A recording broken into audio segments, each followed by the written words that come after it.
martial arts ever since I was a kid. I saw my first Bruce Lee movie when I was about 9 or 10. And literally after that, my parents turned off the television. I think I was like 9. I just started doing push-ups and sit-ups. And I grabbed a length of chain that we had in the garage, and I started whipping that around like nunchaku. And yeah, I learned how to use a chain as nunchaku pretty well at a young age. Yeah, I couldn't do it now though. But so martial arts have always been kind of the inspiration for how I lift. That's why I was always more between not having necessarily the strongest tendon structure and maybe a smaller waist. I learned that I would never be the strongest guy in the gym, but if I always wanted to be the most agile in terms of range of motion, like if other guys could squat or bench more than me, I wanted to be able to take whatever weight I could handle and move it through or a longer range of motion and very slowly control it. I got to stop you right there for a second, because this is stuff that we've been talking about quite a bit more recently. The strongest guy in the gym. That's a really interesting thing, right? So you could maybe say you might not be the strongest guy in the gym in comparison to what the general public would see as being the strongest guy in the gym, due to the fact that we put people put a lot of high value assignment on the bench, squat, deadlift, some of the traditional lifts. Sure. But if some of these guys were trying to work out with you, they'd probably be dragged into some deep water and find out that they would, I would imagine, would really probably struggle with some of the stuff that you're doing, because I have messed around with those just uneven deadlifts a little bit. And I was like, I would have to progress into this. This is not something I can't just use the weight that Bill was using in the video that I was watching. Yeah. And, in all fairness, I heard, gosh, I forget who said this, but he said there's strength and then there's exhibitions of strength. And, like being able to just take a lot of 6 plates on the bar and kind of bounce in and bounce out of that. And he referred to that as I wonder if that was Charles Poliquin. So much of, I know tons of guys like Ben Patrick and a lot of other guys, Poliquin was, and Charles Poliquin for me revolutionized the way I looked at training. He's the first guy that I can say got me out of the conventional bilateral, evenly symmetrically loaded lifts. You can maybe equate some of this to somebody punching one of those bags that tells you how much force you produce. And you're like, wow, that's really cool. Like this guy did, 2,500 pounds of pressure or whatever. Right. But then the guy couldn't really throw a real punch in a real fight, or, couldn't handle himself. That's not very, it's impressive that he can have that force output. It's unimpressive that he gets his ass kicked. Right. And, and I think we were talking just before we started, before I moved to LA, I was fortunate enough that, I believe the UFC started in 93, and I moved to LA in late 94. So for a short period of time, right after the UFC started, Halson and Homolo Gracie moved to Honolulu. And that, to me, was like having two gods move to my island. I was like, holy crap. So I was able to train a very short time with them, and wow, I learned quickly, within my first class, what jiu-jitsu was about.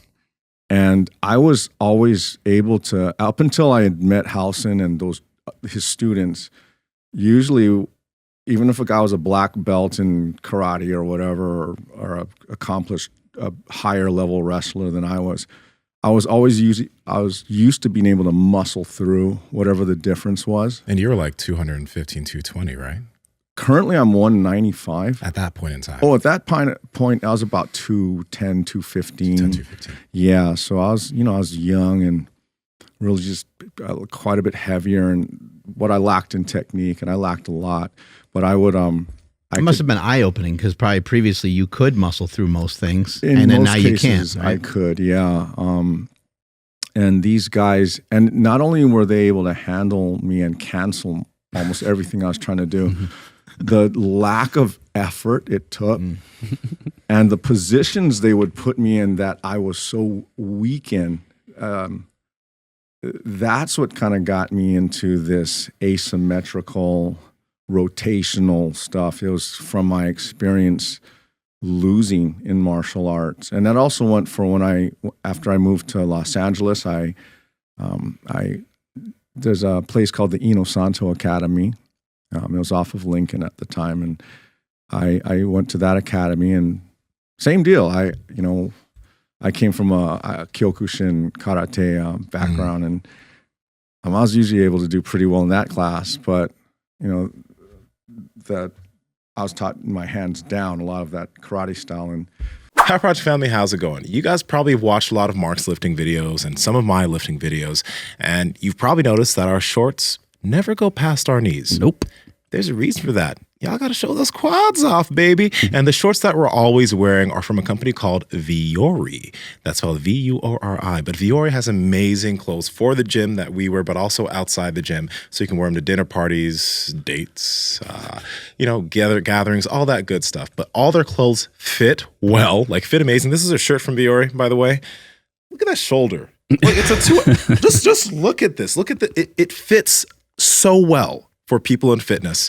And even if you're not, just check them out. Andrew, how did they get it? Yeah, clothes that look good inside and outside of the gym and work just as well inside and outside of the gym. Head over to viori.com/powerproject. That's VUORI.com/powerproject to receive 20% off your first order. Links to them down in the description as well as the podcast show notes. These guys were Muay Thai and Wing Chun and just starting to get the MMA thing going. I remember Eric Paulson was at that place, and he was teaching guys MMA, and I got beat up by every single guy there. Didn't matter, and that was really eye opening because guys that if you saw them on the street, you wouldn't guess that they could beat your ass that hard. Yeah, every single one of them, and their movement and their agility. So I learned just being big and strong, and I just had to learn kind of the hard way that there's a lot more to the game than that. So that's when I started building more higher rep, high endurance.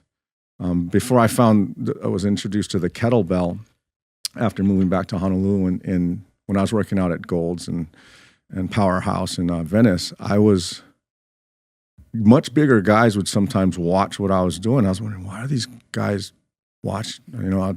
I was kind of intimidated because these are like pro. I remember Lee Priest used to be in there. Mm-hmm. I mean, Mike O'Hearn, some big guys, Chris Cormier, all those 90s guys. Not like they're watching me. I don't think I was worth anything to them, but other guys would watch, and then they'd ask me about my training because I was doing higher reps. I was combining dumbbell thrusters with pull-ups, which later on I heard, CrossFit called that Fran.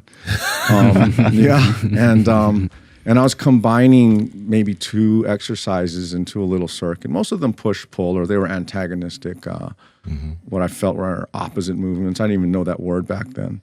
But it was always so that when I would go into the kickboxing or the few times I'd roll, that I'd have the endurance. And I also found that sometimes there was other guys who, like me, would just try to muscle through, and it ended up being like a full body arm wrestle. Yeah. Where you're like that. Mm-hmm. And I learned that if I'm just punching through my weights, there was a big hole in the strength curve that I was missing. So I could go from here, bang, up to here. But if somebody started pushing me here, my arms would just collapse against my chest, and next thing I'm dead. So is that why you slow things down too? That when is you did why, some of those movements? Because all these slow movements, I look for things that force me to slow down. Yeah, like the rings. I was finding, okay, I'm getting pretty good at this, this pronated grip on the rings, and then I'm watching the guys who are really good. We've all looked at those guys that are doing those the gymnasts, right? Mm-hmm. You're always wondering. There's always videos on gymnasts' biceps and the way they're built. I'm thinking, what's the difference? And I realized, there's a I think his name is Andrew Vadnal, Fitness FAQs. Oh yeah, I love his channel. I gotta give that guy a shout out, man, because I think he's very underappreciated. on YouTube and on social media, that guy has taught me more about proper gymnastic technique than, and also, was it Coach Chris Summer of Chris, yeah. Okay, those Gymnastic two guys, Bodies. Gymnastic Bodies, those two guys really, if anybody wants to know how I know what I know about what little ring and pull-up stuff I do and bodyweight stuff, big shout out to those two. I just discovered Fitness FAQs like 4 or 5 weeks ago, and he has like a 1.5 or something million on YouTube, but his instructionals and even his transformation in terms of like what he was doing a few years ago to what he's progressed to now, it's extremely motivating to see. Is that? Yeah. That looks so fake. That's unbelievable. What really attracted me to him is that he is a tall guy. And tall guys doing advanced movements like this, and he doesn't look like he's a lightweight either. I mean, you know, there's tall guys that are thin. This guy's got, you know, he's got wheels on him, and he's looks like a big boy. Yeah, so if people want to know, like, and he gives away more useful free information than a lot of people sell.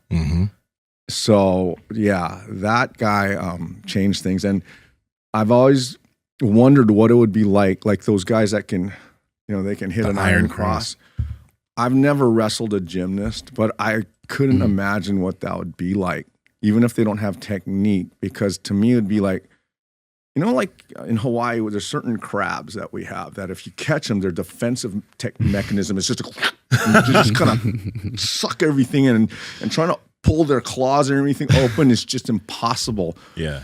And I'd imagine like that's what it'd be like to wrestle someone like him, or if they don't know what to do and they just want to climb up, you can't get under their neck, nothing. They're just gonna, and that their ability to just give pressure.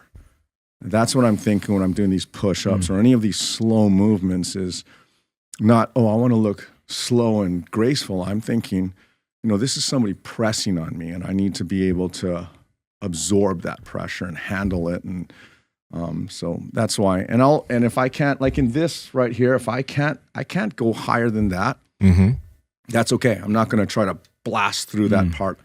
I only want to squeeze into the area where I'm strong, because I found if I just, I'll use the word, if I honor whatever my range of motion is, and it varies from day to day. Yeah. You know, if I just honor that and don't trip out and try to, you know, exhibit a movement, it eventually will graduate up on its own. Hey, I know you guys enjoyed the video, so like, comment, subscribe, and head to the Power Project Discord below. Talk to y'all later.